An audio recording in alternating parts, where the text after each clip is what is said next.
Okay, we're live. Good evening. This is Greg Valori, aka Social Greg, on Twitter for the Nerd Stalker Media Network. Today we talk with Debra Chen, the founder and CEO of Vanity and Trade. So Vanity and Trade is a platform for sharing ideas, creative content to educate, inspire, and celebrate executives and creative entrepreneurs, as Debra puts on her website. And we'll have Debra talk more about that. But us Nerd Stalkers, we got a pitch from Debra, and it sounded great because I think it resonated with me for some reason.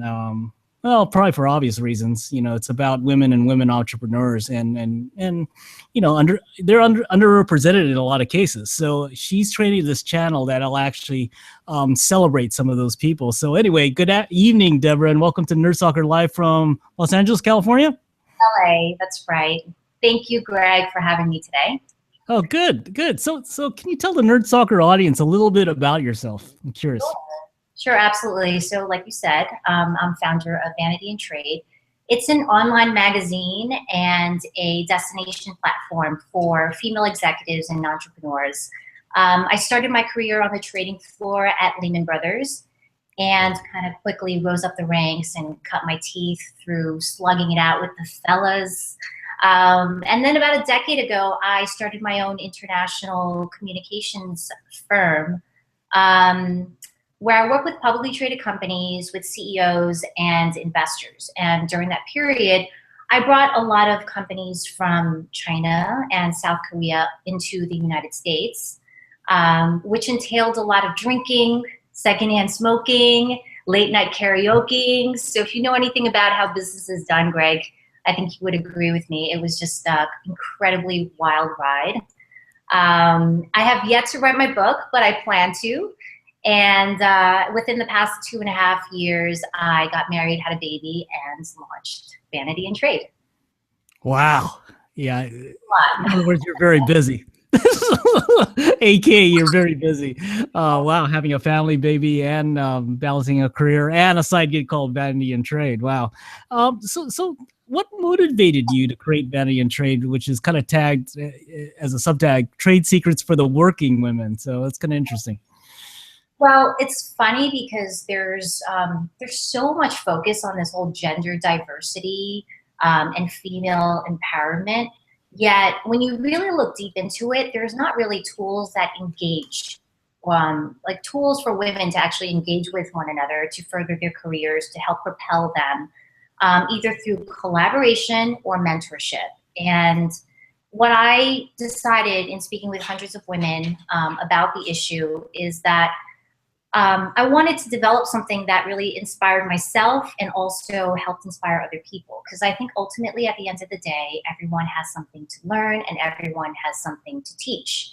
And so, hence the tagline, Trade Secrets of a Working Woman, is kind of based off of that. And so I write about my personal experiences, but I also conduct interviews with female influencers, women on the Forbes list, and thought leaders, from scientists, political figures, people in entertainment and tech.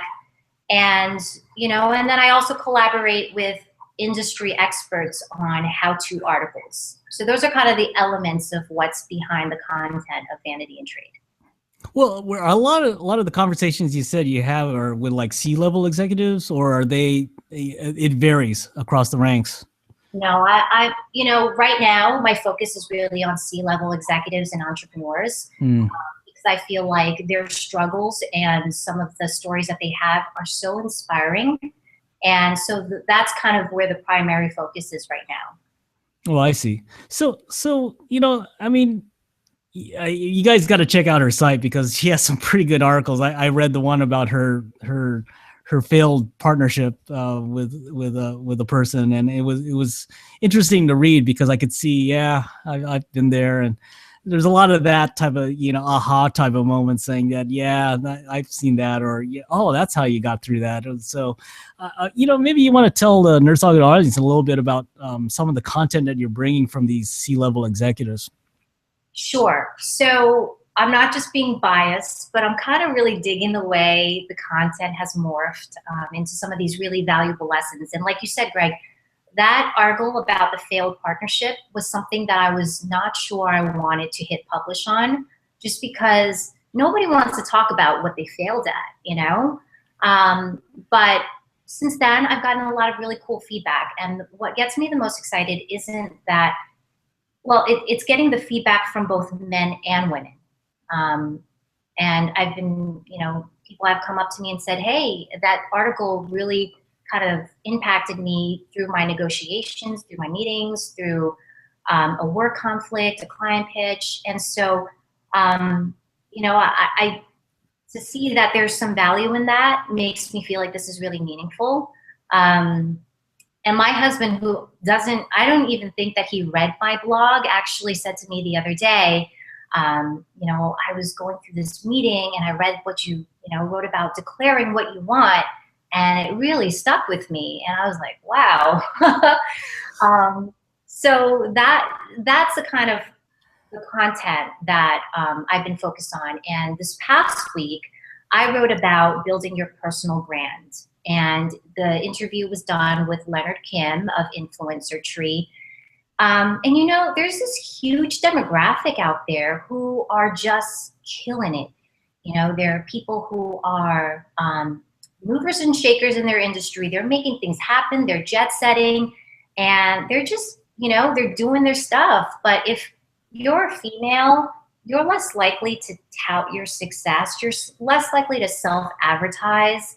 And if you're a C-level executive and you're not a millennial, chances are you are not utilizing social media the best that you can. And so this article is about the ins and outs of personal branding and how important it is, because it's what creates opportunities for you. No, that's really good, because I think you know, that's an example, everyone, of content that she's getting, and with her type of job, I could see how, you know, in investor relations or development of that, you work with all the C-level executives in that realm. So and most of the people I've talked to at the C-level, they always have a story, you know, they've always had a learning, you know, and so it's pretty exciting to see. But you know, it's interesting when how did you come up with the name? I always ask people that, you know, I said, okay, you know, the product's cool, but you know, the name, man. So how did you come up with the name? Oh boy, I must have done hundreds of names when I started this. And you know, the genesis behind Vanity and Trade was I wanted to talk about how fashion and style actually helps empower you in the workplace. You know, I've gone to so many conferences, investor conferences, where women come in dressed a little too provocatively, or they dress like they're from the 70s, you know, or 80s, and they're completely covered up. And so I thought, you know what, I want to dedicate this site to empower women through fashion and style. And that over the course of time has morphed into, and with a lot of the feedback that I'm getting, has morphed into more of a how-to career tutorial, articles that really, you know, inspire people. And so Vanity and Trade is really about using vanity to empower you. And then Trade is part of the trade secrets for women. So hence the name. Now, hey, let me share the website. You could take us through this because there's some pretty cool ones. Like, can you see the screen right now? So monkeying around Lunar New Year inspired style. I thought that was pretty good, but I can see exactly what you're talking about, right? And let's see, let's go down the road here. And so, you know, lack of social media presence. So, you know, there's the career and entrepreneurs part, but then right next to it again is the monkey around Lunar New Year. It's the fashion feature stuff. So I love the morph of everything, because I see a lot of channels are either one or the other, but not both like this. So this is pretty cool, actually. And yeah, there's that branding one you just talked about, right? That was actually an influencer interview with Mel Lim, and she's yeah, CEO of Mel Lim Design. And if you guys haven't read it, I would read it. I would say that's probably one of the more powerful ones, where it actually got me emotional. And I've had both men and women say, wow, like, that was a crazy story. I was really affected by it. So Yeah, I mean, there's a lot of yeah, there's a lot of deep stories behind just the personal struggles people have, while they're getting to the top, if you want to call it that. So I just wanted to share a little bit of your page with everyone, just so they could see exactly what they could get out of Vanity and Trade. So anyway, well, I mean, what do you see moving forward? I mean, is this really a blog that you want to turn into your major life and business, or how do you envision this moving, into the future? right, that's a great question. I do get asked that pretty frequently, and I think as of right now, it's been a short period of time where I launched this. I've gotten a lot of awesome feedback, a lot of viewership, and I'm really excited about just some of the opportunities that have come my way. I am, looking to branch this out a little bit more into, I don't know how much I can say, but into perhaps something bigger. But in the meantime, I think, and I've talked about this on my blog, but I think that I just want to stay focused on being of service to people. And as long as I stay true to that, I think everything that happens will come naturally. All the opportunities that are meant to be there will happen and come into fruition. That's exactly what we think here at Nerd Stalker as well. So I think maybe that's why we're, there was just kind of thing that I read in between the lines on your pitch on email. So, no, that's wonderful. I know. I think I agree with you. I think the direction will come eventually as you keep on sharing these stories with the world and helping people with those stories. So, Right. that's a great thing. So anyway, it's Friday night here, guys. I don't know what I'm doing interviewing on Friday night, but uh, I'm here. But anyway, we'll close off the interview, Debra, and thanks for sharing a lot about at least the introduction. I think we're going to try to do more with Debra here in the coming months, and especially if she comes up to the Bay Area here. But can you tell people how to get a hold of yourself and how to get a hold of Vanity and Trade?